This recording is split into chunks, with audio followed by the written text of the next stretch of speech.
महानुभाव, भक्तिवती देवियों, अशोक वाटिका में श्री हनुमान जी और जनक नंदिनी सीता के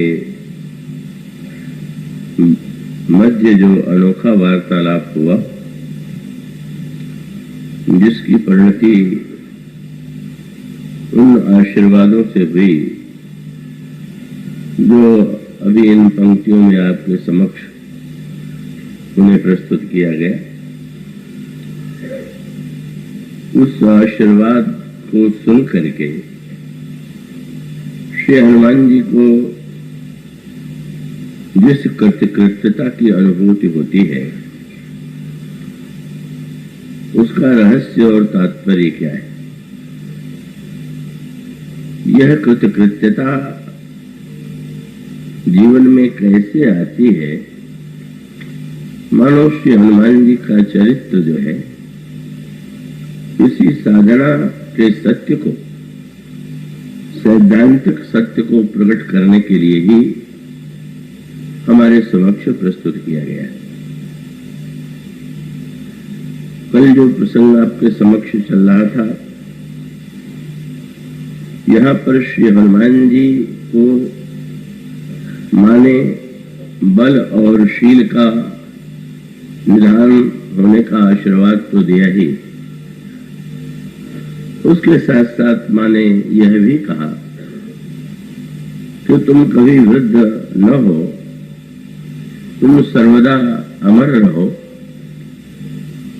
और समस्त सद्गुण जो है वो तुम्हारे हृदय में निवास करे। पर इन आशीर्वादों को सुन करके श्री हनुमान जी को कोई ऐसी अनुभूति नहीं हुई कि वे कह दें कि मैं तो कृतकृत्य हो गया। किंतु मां ने जब यह आशीर्वाद दिया कि हनुमान प्रभु तुम पर सर्वदा क्षोभ करें, प्रभु निरंतर तुमसे प्रेम करते रहे, उनकी कृपा सर्वदा तुम्हारे ऊपर बनी रहे, तो बस यह आशीर्वाद सुनकर के श्री हनुमान जी निर्भर प्रेम में निमग्न हो गए। और उसके पश्चात उन्होंने यही कहा कि मां, आपने यह जो अनोखा आशीर्वाद दिया है, उससे मैं ऐसा अनुभव करता हूं कि आज मैं कृतकृत्य हो गया। कृतकृत्य का तात्पर्य है अब कुछ करना शेष नहीं। तो ये जो कृतकृत्यता है, यह तो सभी को प्रिय लगने वाली वस्तु है। इससे बढ़कर के आशीर्वाद कौन सा होगा? पर यह कृतकृत्यता जीवन में कब आती है, कैसे आती है, इसका संकेत आपको श्री हनुमान जी के चरित्र में पग पग पर प्राप्त होता है। और उसका अभिप्राय यह है कि यह कृतकृत्यता वस्तुतः साधना की पराकाष्ठा में, पर जब व्यक्ति को यह अनुभव होने लगे कि वह समस्त प्रयत्न करने पर भी यह दावा नहीं कर सकता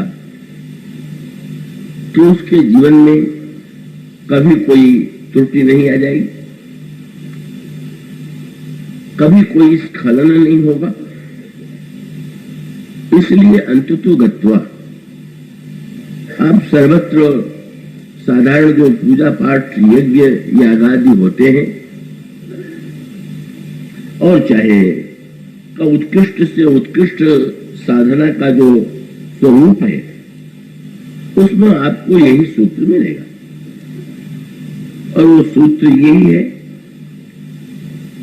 कि वो कोई भी व्यक्ति का जब पूजन करता है, यज्ञ करता है, तो शास्त्रों में उसकी विधि बताई गई और वो विधि पूर्वक किया जाना चाहिए।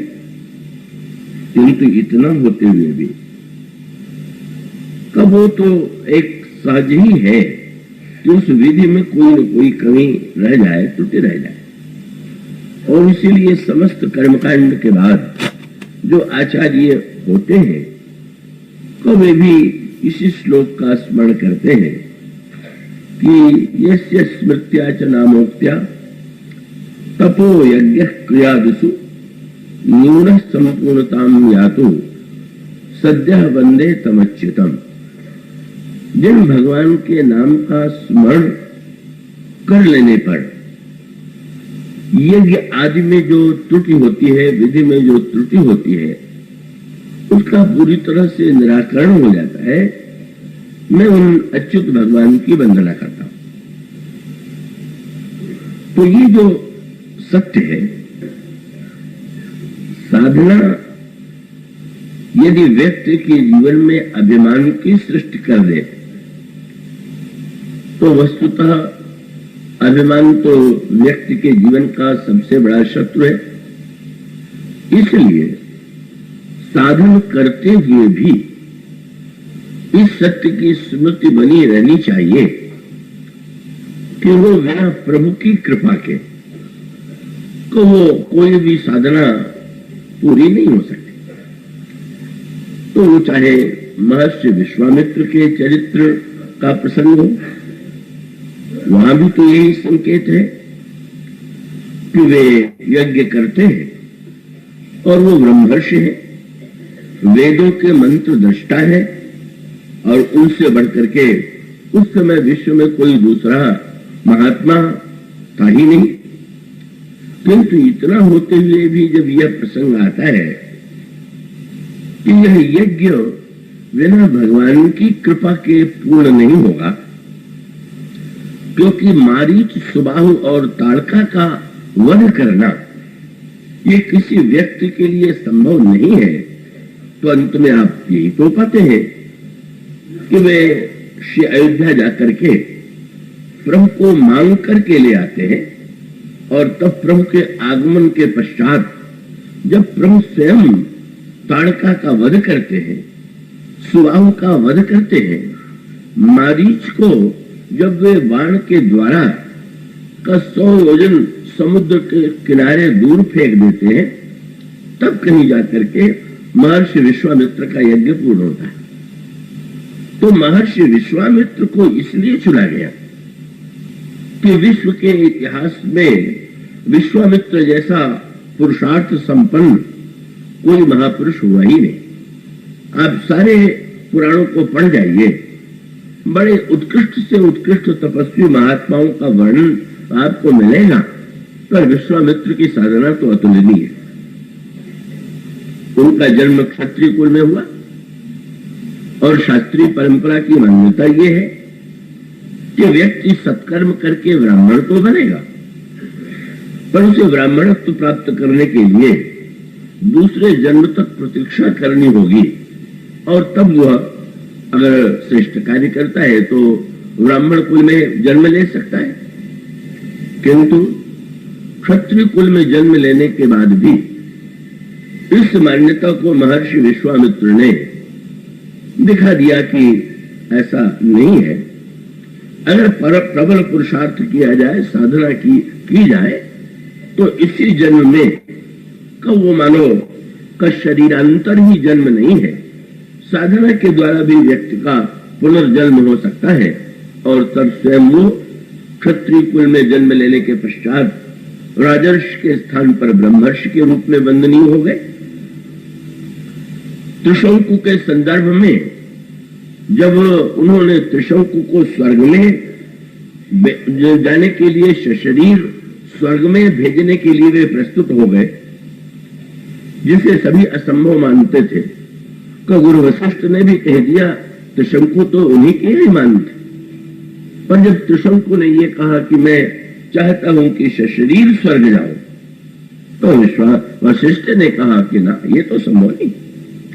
कहो तो शरीर का त्याग करने के बाद ही व्यक्ति स्वर्ग जा सकता है, पर वहां पर भी विश्वामित्र का विलक्षण वो जब उन्होंने सुना तो वे कहते हैं कि नहीं, क्यों नहीं जाया जा सकता शरीर के द्वारा, और तुम्हें मैं शरीर स्वर्ग पहुंचा दूंगा। आप इसी से कल्पना कर सकते हैं कि कितनी बड़ी तपस्या रही होगी कि स्वयं शरीर जाने की बात तो अलग, दूसरे को भी वो शरीर स्वर्ग पहुंचा सकते हैं।